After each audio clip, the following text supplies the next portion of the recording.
Ako si Louie. Tamad ako pero may pangarap ako. Halika samahan mo ko tuklasin natin ang lahat ng 8 level ng aking buhay.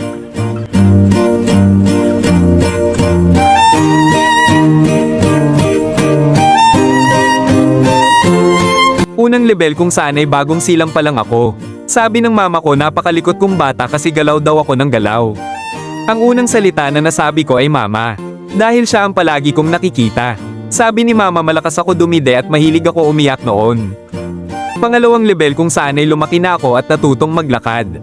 Sabi ni mama na ay mas lalo akong lumikot sa edad na ito dahil gusto ko palagi na tumayo mag-isa at palagi umaakyat sa mga upuan. Dito ay palaging natatakot si mama na baka ako ay matamba pero hinahayaan niya ako na maging bata at matuto ng mag-isa. Pangatlong level kung saan ay natuto na ako magsalita at kung saan ay nagbabalak na pumasok sa nursery upang matuto bago mag-aral sa elementarya. Sa level na ito ay kung saan natuto akong makipaghalubilo sa kapwa bata na nakita ko. Dito ay puro laro at bilad sa araw ang gusto kong gawin. Dito ay tumatakas ako para lamang makapaglaro sa kapitbahay namin na si Angelo na ngayon ay naging Angela. Pang-apat na level kung saan ay nag-aaral na ako sa elementarya. Dito ay nakahalubilo ako ng maraming bata at dito ako natuto magbasa at sumulat.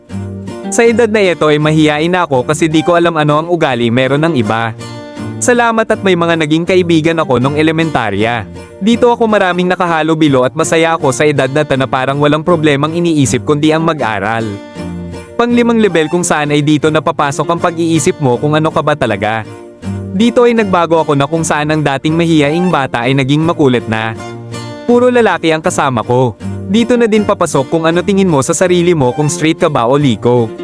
Ditong level ay kung saan nagpatuli ako para di ako masabihang bakla ng mga barkada ko.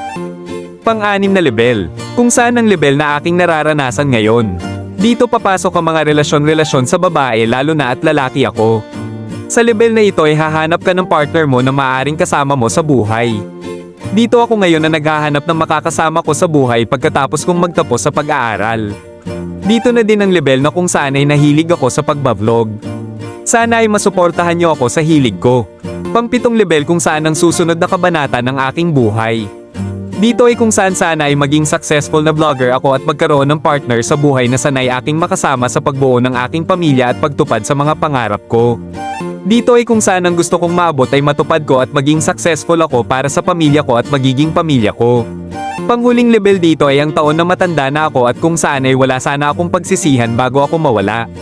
Sana ay natupad ko lahat ng pangarap ko at sana mag-iiwan ako ng maayos na pamumuhay para sa pamilya ko, kapatid at sa pamilyang nabuo ko. Sana ay naging mabuti ako bago ako mawala sa mundong ito at sana sa level na ito ay wala akong pagsisihan sa mga bagay na nagawa at mga hindi ko nagawa. Live your life to the fullest, ika nga nila. Yun lang, salamat.